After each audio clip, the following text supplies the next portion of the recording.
So yes, there's still a lot of questions around those attacks we've seen on electoral offices across the country. I mean, we'll do an analysis of that just in a moment. But let's join Mr. Ekhomu, security consultant, this morning to take a look at, these security issues. Good morning and thank you for joining us on the program. Just before you came on, we were having a conversation around arming security guards in schools to ensure that our schools are well protected. I mean, we saw the release of Greenfield students who were abducted, and just the next day, we saw another abduction of about 200 students in Niger State. Do you agree that that's the way to go?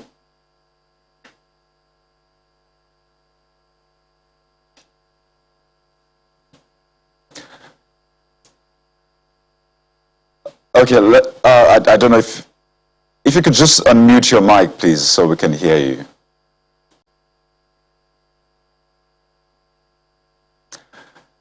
Okay, we'll try to rework that. Hopefully, we get you. But if you can hear me, Mr. Ekhomu, I'm just curious what your thoughts are on the issue we discussed before you came on about arming security guards. With the spate of abductions we've seen, not just at tertiary institutions, but also at secondary schools. In fact, we had more abductions at secondary schools, hundreds, from Kankara, Kagara, Jengebe, and to this recent one in Niger State. So what are your thoughts on that angle, arming security guards to ensure that schools are better protected? Thank you very much for having me on your program. I think it's a very brilliant idea. I don't know why we're still talking about it, why we're not doing it already. Some time ago, I think from Kankara, November, December last year, I called for provision of specialized security for schools because I foresaw that this was going to be happening. And I think we just are not very quick on the draw in terms of being proactive to forestall untoward security measures, untoward insecurity from occurring, untoward events, if you may, we call them risks in our business, from occurring at different locations, particularly in this case, schools. And you know, you don't have enough police personnel. That's needed to go around. You know, I mean, police. If it is, private security personnel, or vigilante. That is really the genius in there. It is how you put it together so that it doesn't get away from you. Now, when we say arming doesn't go to the level of AK-47 every time. Like I keep saying, trying to educate Nigerians. Even just a double-barrel shotgun is enough to do the job.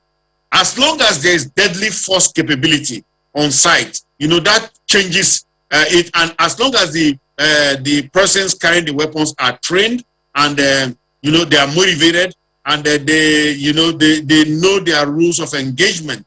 Now, this is a non-brainer because we want to wait for schools to get burnt, for students to be kidnapped. I think yesterday in that Sali Utanko school in Tengina, Niger State, Rafi local government, they grabbed over 200.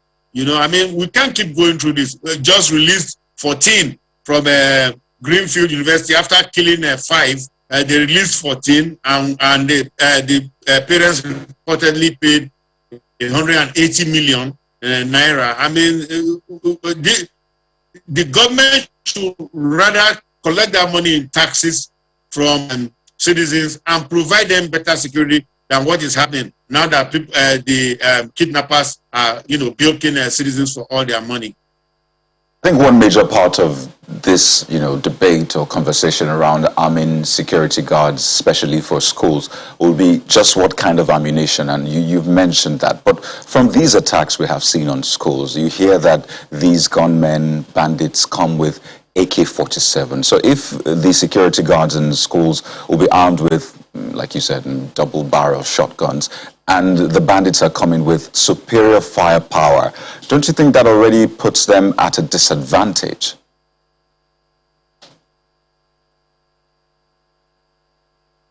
Yes, sir.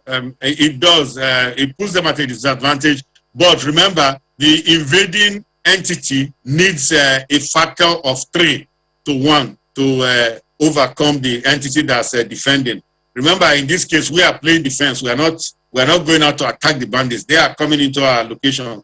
Now, there were many things I called for there. First of all, if you look at some of those schools that you've talked about, the secondary schools, even the Greenfield University, they have very poor perimeter security.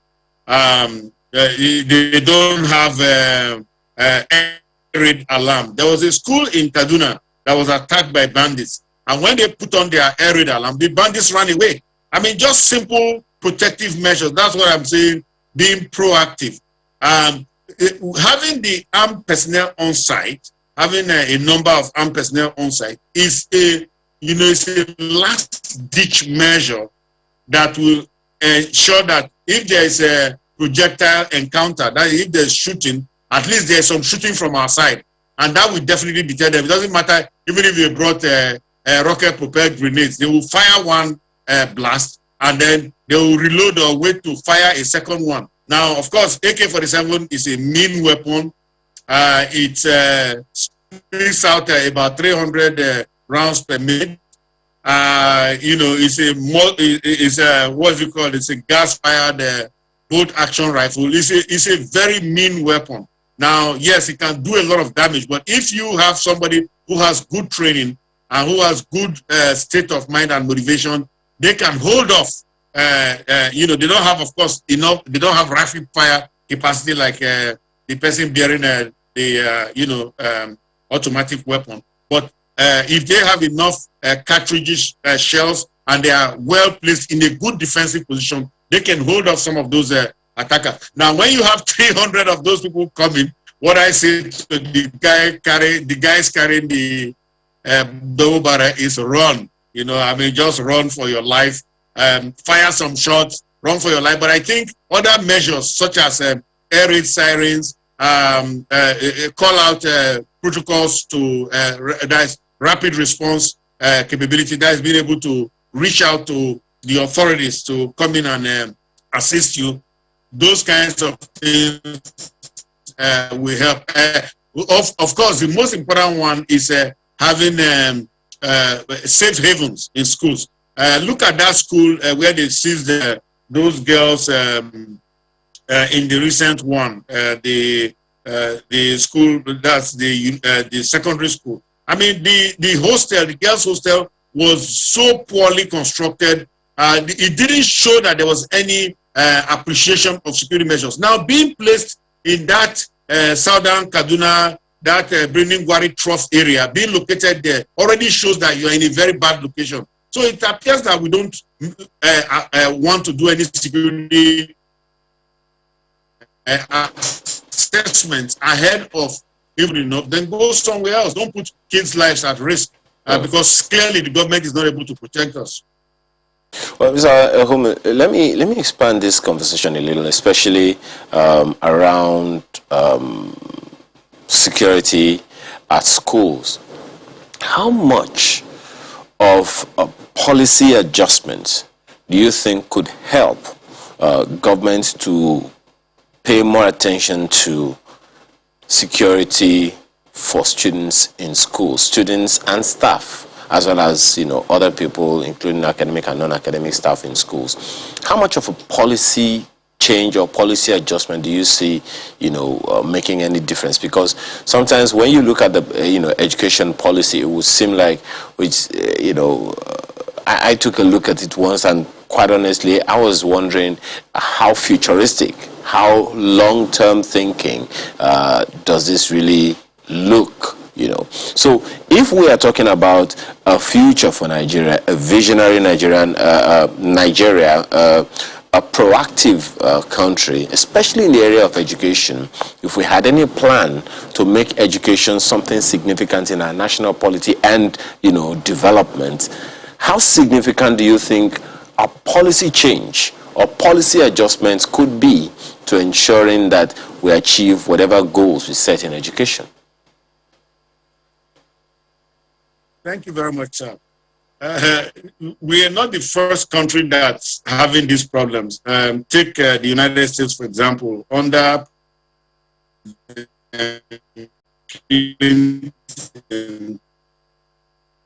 were having a lot of school security issues. Now, I know you cannot mega problems, but they were having a lot of security issues. So what happened? They brought in a new legislation saying that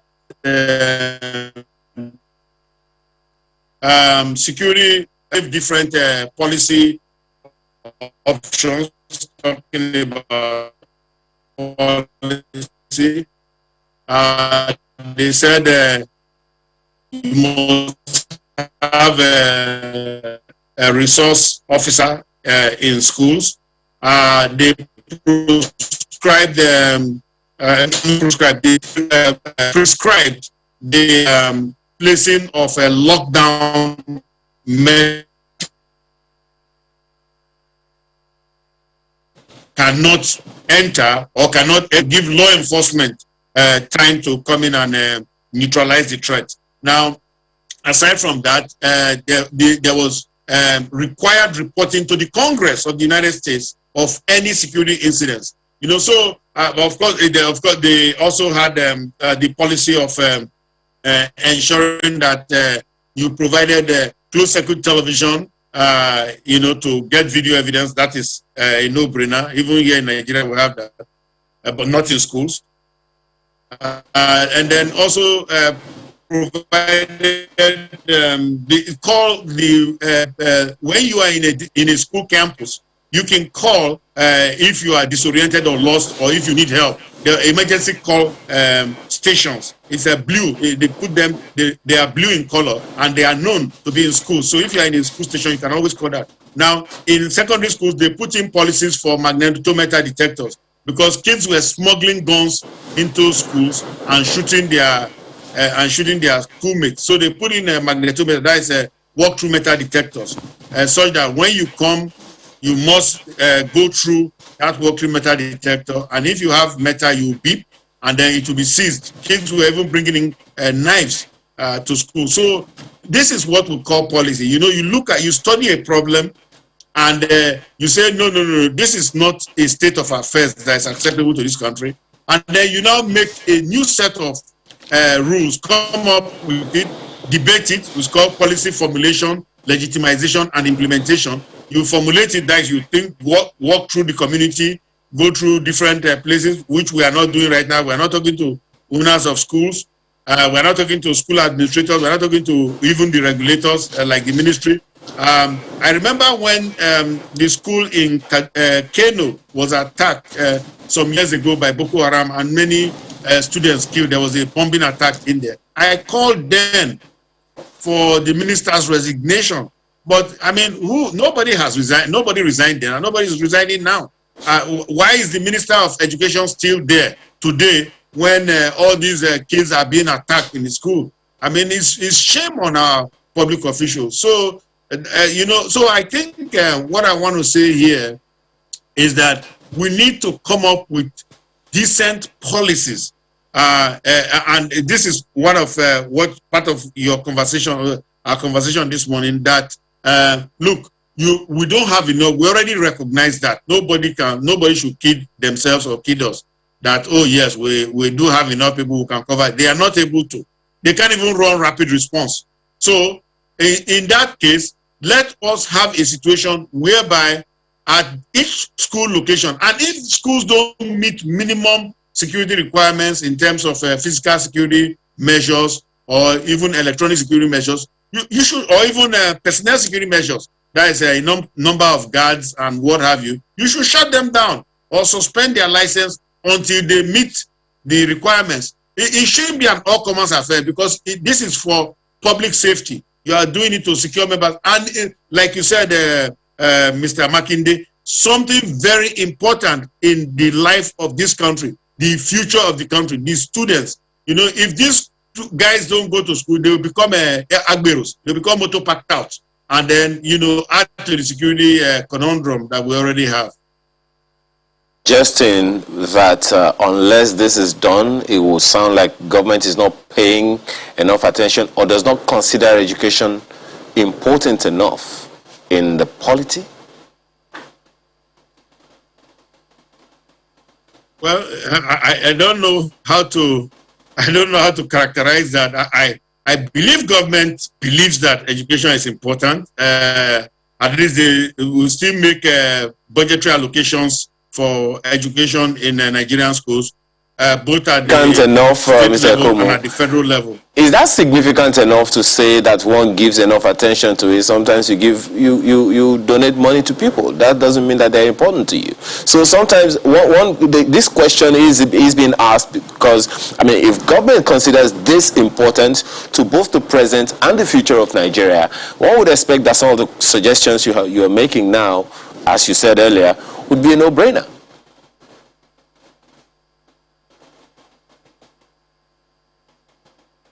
Okay, I'm sorry, I didn't hear the last part of your question, but I think what you were saying was that if government considers education an important part of Nigeria's future, then what should they be doing? Well, certainly, clearly, there is a huge failing in terms of security in this country.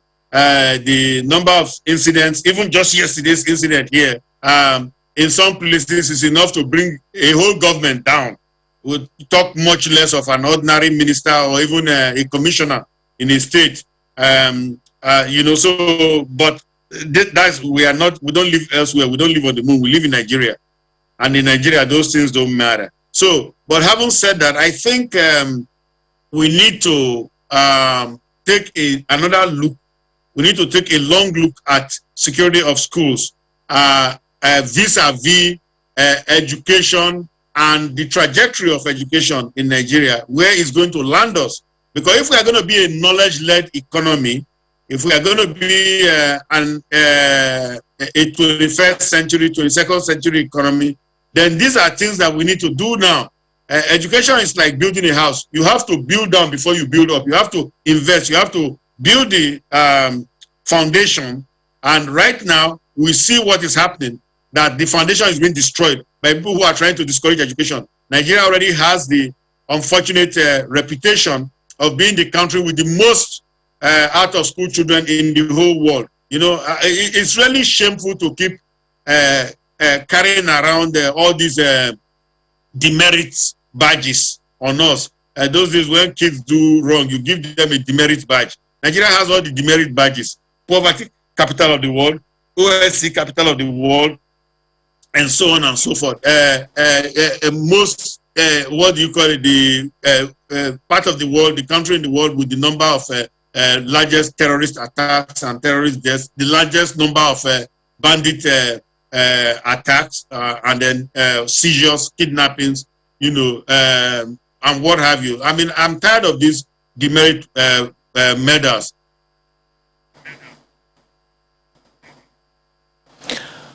The question I want to ask is, when you say we need to take a look at, I've been wondering who the we is, because I do know that for some time now you have been saying that, government is not exactly living up to its billing, and you have focused very strongly on what individuals can do to take their own personal security into their hands. However, when we have a situation whereby we do need government's influence, we do need government to take action, how do we begin to get around it? Because when we talk about matters of education and the number of students being kidnapped on a weekly basis, it will seem, what is left for individuals to do?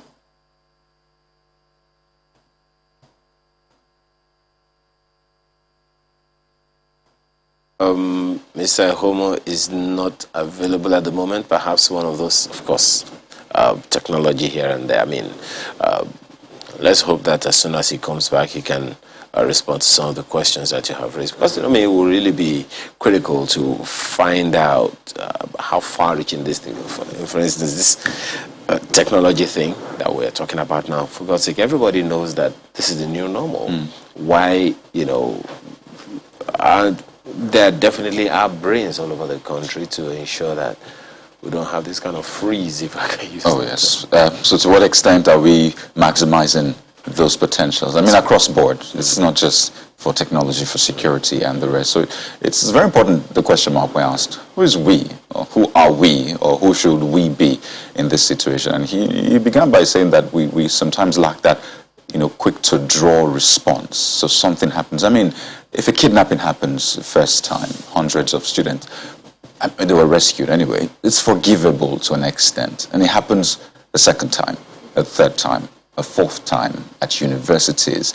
I mean, places you'd never even heard of abductions. Then it gets to a point where you're thinking, it's not forgivable anymore. So have we been responding quite well? And who is we again in this sense? I mean, I really hope we get Mr. Ekhomu just to respond to that finally.